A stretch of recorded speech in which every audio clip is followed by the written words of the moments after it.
Okay, here we are. Good afternoon. Hey, this is Jack Kelly with Let's Go Live with Jack Kelly, and we're talking about the future of work today. This is kind of a new series that I'm working on. So thanks for bearing with me as I'm trying it out, doing a little something different. Just want to make sure this is all good, all working. Let's see. Hold on, Mike.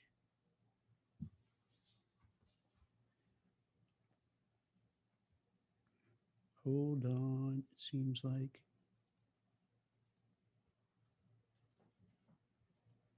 Okay, this is better, right? All right. I think it probably, these LinkedIn lives go better. This is I'll give you some inside information. So these LinkedIn lives go better when you actually don't have your computer on mute and you can actually talk and people can listen. So yeah, that's a very that's a very important part. That's like mission critical. Step one. You think I would have learned that after like doing 100 of these? That would make sure I would check that everything is working right. But yeah, you know how life is, especially when you're remote and you don't have people around you to help you out and say, Jack, hey, knucklehead, did you check to make sure that your lights are working, that your mic is on? But I kind of figured it out. It was tough, tough life. So today, I want to talk about this. Think about it. You know, it's fashionable lately to kind of bash everything, to say find out what's wrong. I mean, this was going on before COVID, where every kind of this is bad, this is horrible, this is terrible. Doesn't help when the news is doom and gloom and pitting people against each other, making everyone angry. But what I contend is this: what I think is just the opposite. I think right now we're in this new paradigm. We're in a shift. We're coming from about a year and a half of just really as bad as it gets for the most part. And the doors open to this whole new world. So like everything you hear on the news with this divisiveness, this hate, this anger, everything is bad. It's missing the bigger picture. I think I humbly suggest that it's different, that we're actually going through a renaissance. We're going through kind of a 1920s roaring 20 kind of thing. And what I mean by that is it's going to be this kind of feeling where past the pandemic, anything is possible mindset. Think about it. Think about our lives now. You know, if you want to stay, if you don't want to go shopping, you use Instacart and you have people who bring the food right to your doorstep. If you want to order out for dinner, DoorDash, Grubhub, a whole bunch of different places. If any little thing you need, I need a pen, I need some stickies, whatever, go to Amazon, get to your doorstep within a few hours.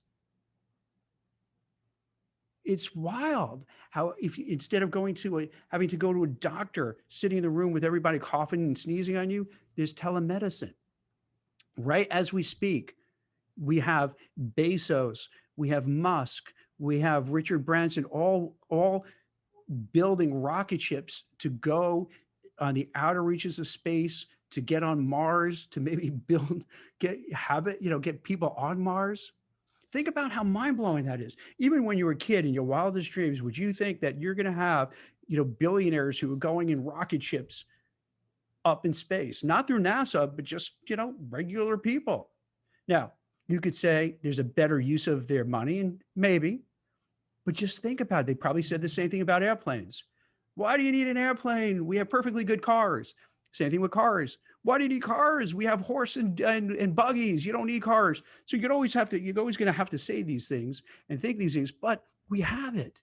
And it's wild. And to me, it's so exciting because it shows potential. It shows anything is possible. Because if we had a conversation 2, 3 years ago about remote work, you say it's not possible. If we had a conversation saying this guy who came from South Africa and he's kind of goofy and he's on Twitter and he's going to send people in a rocket ship to Mars, you'd be like, what? What are you smoking? What's wrong with you? But it's happening. It's here. And if that's not mind blowing that we're doing these things, what is? So, what I contend is this: we are now living through this time period where the stock market is on fire, the real estate market is on fire, the economy is doing well, there's a war for talent. People feel that their job situation is such that you could just rage quit, not worry about it, and find another job. These are things that show we're in a change. And what's important about this with a change, that means you can rip up the script of pre-COVID. So in other words, I contend the future of work is not going to be what was. We're heading to this new era, this new paradigm. We're still going to have to find out what it is, but it feels that it's going to be an environment where we don't have to stick with what was, that we could reinvent ourselves. We could pivot to new jobs, pivot to new careers, start all over again, take chances. That's what I think is going to be the hallmark of this new world we're entering. Because tell me if you disagree with this. This feels that you could try different things and it's okay. If you succeed, that's great. If you fail, no one's going to say anything, because going through the pandemic, we realized how short life is, how precious life is, how it can be gone in a minute. And once you know that, you got to savor every day. You got to live your life, your work life too, with meaning, with purpose. Do things that you really want to do, that you're connected with. And I think this is what we're doing. People are starting to reinvent themselves. They're looking for new ideas, new jobs. I think what they're missing when they talk about the great resignation, they almost make it sound like, gosh, these people are so dumb, they're just quitting their jobs. I think it's more about saying, hey, I've been a waiter, waitress for 10 years. Is this how I want to spend the rest of my life? Maybe there's more to life than that. Let me at least try. Instead of staying at a burger joint, let me see, maybe I go back to school. I don't know. Maybe I take up a trade. Maybe I kind of learn something new, but at least I owe it to myself to try. And that's what I would suggest for everybody who's watching now and who watch later, to look at this time period. It's going to be weird because, companies are kind of figuring out their back to work schedule. They're talking about hybrids where you might be in 2 to 3 days a week. It may be remote, some sort of different combination. So it's going to be this weird, quirky time where things are going to feel up in the air, and people are not going to be sure, what's happening. Is this good? Is it not good? But don't get concerned. I would suggest what you want to do now is really look deep inside yourself to see, what do you want out of life? What do you want to do for your job? What do you want to do for your career? What will make you happy? What will give you some meaning and purpose in what you do? If it's all about the money, that's fine too. No judgments. If you're all about, hey, I just want to make a lot of money, great. Figure out, what can I do to make a lot of money? So I would say right now, starting today, starting this minute, start really taking control of your life, your career, your future. Don't feel it has to be like your parents' or your grandparents' way of doing things. I think all bets are off. It's a way to start over. This one door closed with the pandemic, and now another is open with limitless possibilities. So start thinking, what would be something that would make me happy? You can start small. Let's start with your company. Let's say you don't hate where you work. It's okay, but you want more. Schedule a meeting with your boss and say, hey, boss, can I get a raise? Can I get a promotion? Can I make a lateral transfer to a different part of the company to learn something new? Let's say you have young children. Maybe you might say, hey, can we work on a flexible schedule? So this way I could bring my child to pre-K, to kindergarten, to first grade, whatever the case may be. Or maybe I could leave early so I could pick them up. right? Maybe why not say, you know what? I'm one of these people. I get to the office, I don't goof around, I work hard. Why do I have to stay 8 hours? Maybe if I do my work, can I leave in 5 hours? When you say it, you think, wow, that's radical. But why should that be radical? I think we should start normalizing all of this. And why does it have to be a 5-day work week? There's no, it wasn't in the 10 Commandments. Thou shalt not, I don't know, whatever you shall not doing, but part of it I know for sure is not saying thou shalt work a 5-day work week, you know? So why does that have to be? If, once again, let's say if you could do all your work within, 4 days, why not 4 days? These are the things where you want to start thinking about for yourself and then maybe speak to your managers about it. Now, I have no illusion that you go into your manager, your boss, and all of a sudden go, sure, 4 days. But if enough people do it and enough people start thinking critically about why do we have to go back to pre-COVID, which really wasn't so great.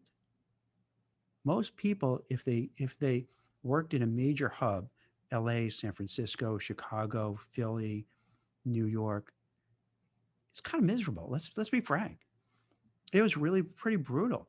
You have to wake up early, get on a train, get on a bus, maybe drive in traffic. If you drive in traffic, you're kind of sucking up all the fumes, you're killing the environment. You go on a train, the train breaks down, you go to bus, the bus breaks down, you have to switch from a bus to a train. You get into the city, then you got to probably take another train somewhere else. Time you're in the office, you're exhausted. You work all day till 5 o'clock, 6 o'clock, do the same thing, reverse commute back. That's not a life. Think about it, that's not a life. That doesn't make sense because the time you get home now it's 6:37. You're exhausted. Have a little dinner. Maybe you have to make some calls, return some emails. That's it. And then you do it again. Then you have a weekend. Maybe you do some errands on Saturday. By Sunday, you're shot. So you're just lying around watching football. And then you start the hamster wheel all over again. Why does it doesn't have to be that way? Now, if one person just says to their boss they want to change, nothing's going to happen. But if everybody starts bringing this up and start talking about, hey, why do we have to do what we did in the past? We weren't too happy. We're kind of miserable, kind of burnt out. I mean, maybe there's reasons why in this country and other countries too, you have so many people who abuse drugs and alcohol, prescribed medicine, because to take some of the pain away from your daily grind. So what I would suggest is start really thinking critically. What will God, excuse me, I got a little cold, but see, I'm a hypocrite because I have a cold, so I should probably stay home and relax. But here I am working anyway. So take what I say with a grain of salt, because maybe there is a little hypocriticism, that's a word, in it, because I should be resting and getting some sleep instead of kind of pushing myself. But I guess I'm a little compulsive. What I would suggest is really start thinking what you want to do, what you want to do with your life, how you can move forward, what would make it work, and then start moving that direction.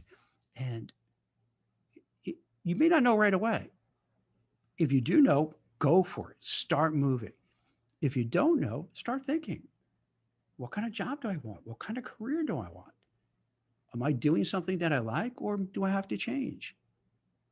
And that's what I think this whole new paradigm is going to be, where people are seeing it's a change in the air. If we had this conversation just a year ago ish, and I talked about, and I said, you're going to have this Wall Street bets on Reddit where thousands and thousands of young people and people who are never in the stock market are buying meme stocks. First of all, you say, what's a meme stock? Second of all, you say, like, what are you talking about? What's Wall Street bets? What's Reddit? But you have all of a sudden a whole swath of people who become investors and traders. If you look at the cryptocurrency world, it's huge. seemingly out of nowhere, although it's been around for a while. There's so many cryptocurrency exchanges. There's so many different cryptos, everything from Dogecoin to Bitcoin, Ethereum, and on and on. You have NFTs now. There are all these things that just seem to come up out of nowhere. How many times have you read about a SPAC going public and the founders making billions? It's almost hard to believe when you go scroll through the news. Sometimes it makes you feel a little bad, not because of what I mentioned earlier about the hate, the doom, but like this one, just the person went public and now they're worth a gazillion dollars. You know, this person just did this and making a gazillion dollars, and he's 12 years old. You're like, what am I doing wrong? I guess what I'm doing wrong is that instead of taking the safe route, doing what we've always done, these people are taking risks. They're building rocket ships to go to Mars. They're doing all sorts of, they're doing these YOLO trades, maybe hopefully rolling the dice and make a fortune. Is it risky? Hell yeah. Could they hit it big? Maybe. Could they lose it all? Yeah, probably. But we're in a time period where it seems everything is open. Things are wide open. So what I'd like you to do is just give it some thought. I know you're saying, what is Jack ranting about? This is nuts. What are you talking about? And I could understand if you'd feel that way. Because whenever something is new and different, there's a tendency to go back to where it was and say, oh, wait, we've always done it this way. We should always do it this way. That's the safe way. That's a secure way. And if for some people, that's what you should do. And that's fine. But I've noticed over the years, you have trends in how things work and how things play out. Think back in your life, have you seen some differences? Going back, let's say, even if you weren't around then, how in the 60s you had the counterculture hippie movement, but before that you had this very conservative kind of feel to it in the 50s. Then you had this decadent 70s, you had disco, then that goes into kind of grunge rock. So you kind of have these ebb and flows where each era has a different feel, a uniqueness to it, a flavor to it. And so why should it be different this time? This is this post-pandemic roaring 20s kind of feel where cryptos are doing, well, they're not doing so well recently, but had a huge run. As I mentioned, the stock market doing great, real estate doing great. Places like McDonald's are giving, this is how wild it is. Places like McDonald's are giving sign-on bonuses, they're raising wages, they're giving tuition help, they're offering childcare because they can't find enough people to meet their demand. And it's not just McDonald's, it's everything from mom and pop shops, to big restaurant chains. It seems that the job seekers, the workers, are now becoming in demand. And because you need them, that means they have more power. If you have more power, that means you could try to do different things. That you don't have to deal with a bad boss. If your boss says, hey, I want you in 5 days a week, and then you explain to them politely, here's the reasons why I don't think it works for me to be 5 days a week, and they're valid reasons, but they still force you. Well, then you say, okay, thank you very much for hearing me out. Be polite, but then start your plan to get in touch with some recruiters, find some career coaches, find a resume writer, tap into your network, start looking at the companies you want to go to, target people at the company, send your resume to them, get in touch with the people maybe maybe a little bit of 6 degrees of Kevin Bacon, find someone who knows someone who knows someone who knows someone who can kind of get you in. And you don't have to take it. If they're going to be heavy-handed and say, nope, this is what we want you to do, even though you've brought up some very relevant points why it would make sense for you to stay home. You have a sick relative, you have childcare issues, whatever the case may be, and they just say, nope, not my problem. Well, it is your problem now because guess what? That person's going to leave, go to the competitor, and others are going to follow. So this is how it changes.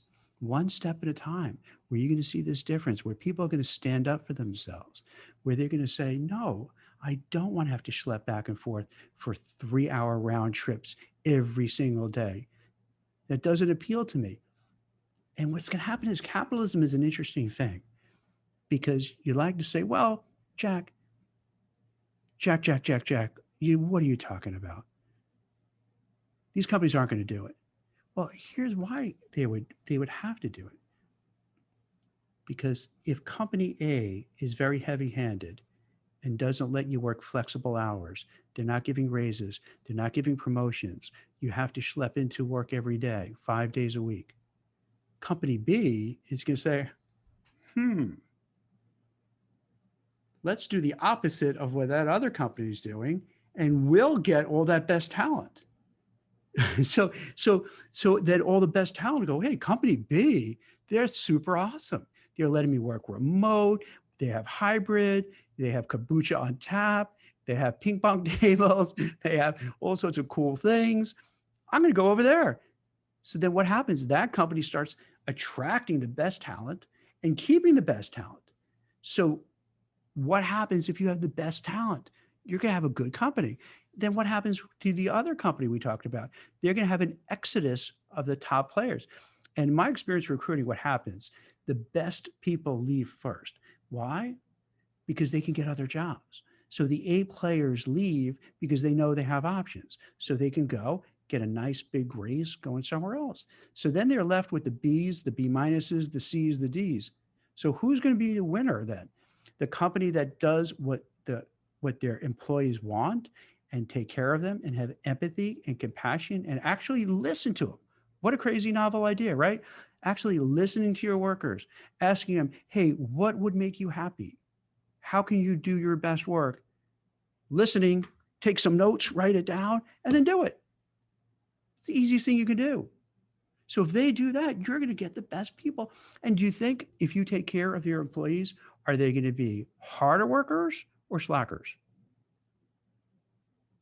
You're right, harder workers, because they're going to be appreciative. They're going to think, thank you. You had no idea how stressed I was that I had to rush in the morning, take my kids to school, drop them off, catch the train, hope I don't miss the train, get in, worry about everyone giving me dirty looks when I'm coming in at 9:15. You just made my life so much better, less stress. So I'm going to work harder because I feel appreciated. I feel that they listened to me when I asked and they cared about me. They cared about my situation. So those companies are going to succeed because it works both ways because everyone's going to be on the same page.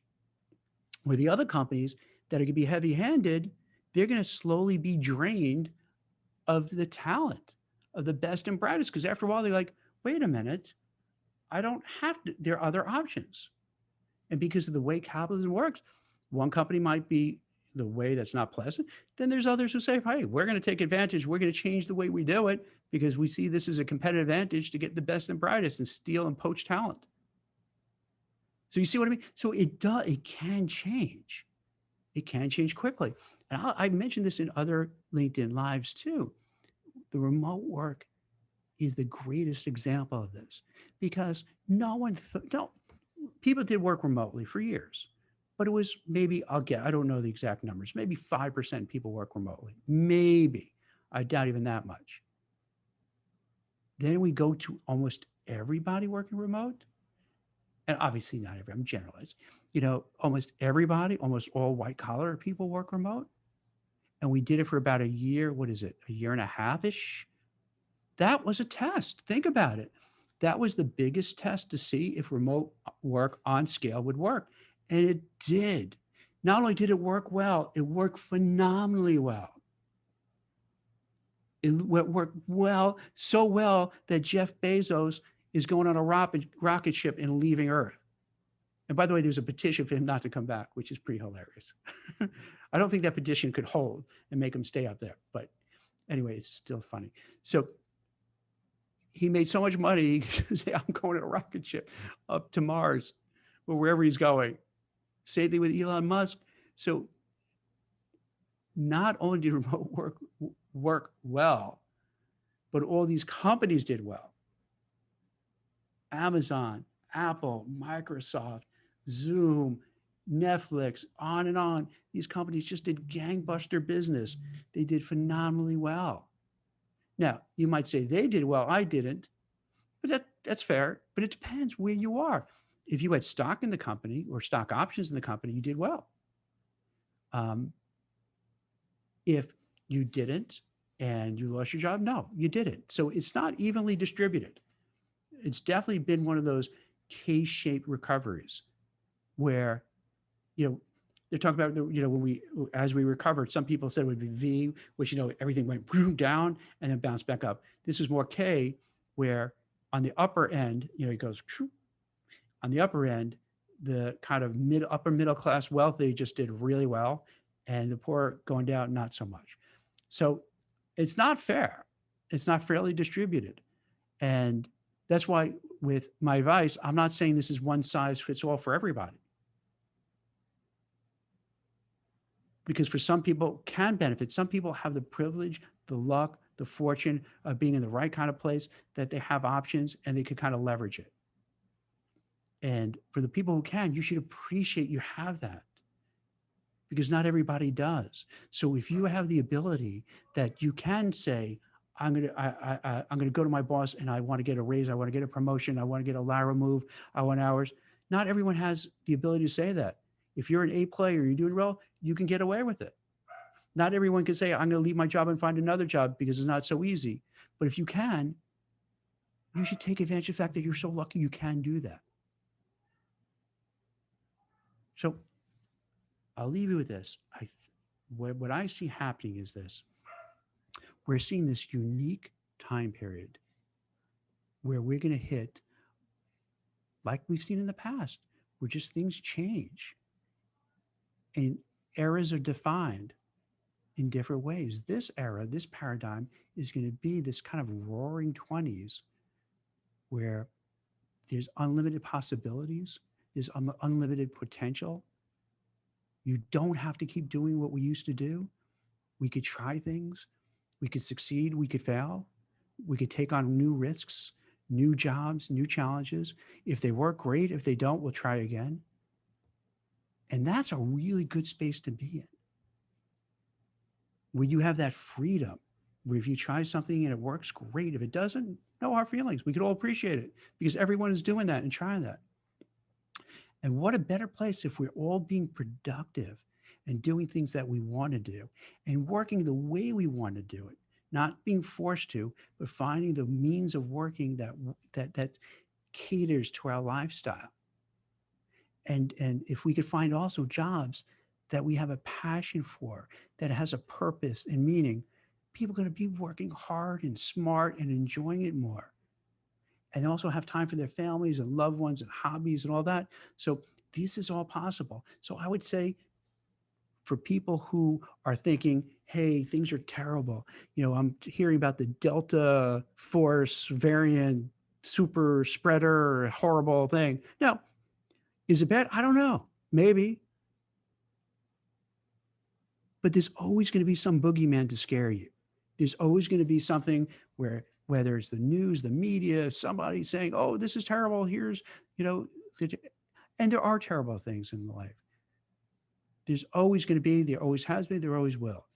But then you even have a choice. Do I focus on all that negativity and wallow in self-pity and how bad things are? Or do you say, yeah, life is tough, life is brutal, life is short, but I want to make the best of it while I'm here. I want to do the best for myself and for my family. And I would suggest you take the latter. You want to do what's best for you, your family, even in spite of whatever is out there, whether it's the Delta, Gamma ray, Alpha ray, whatever kind of variant. Okay. But there's terrible things in life.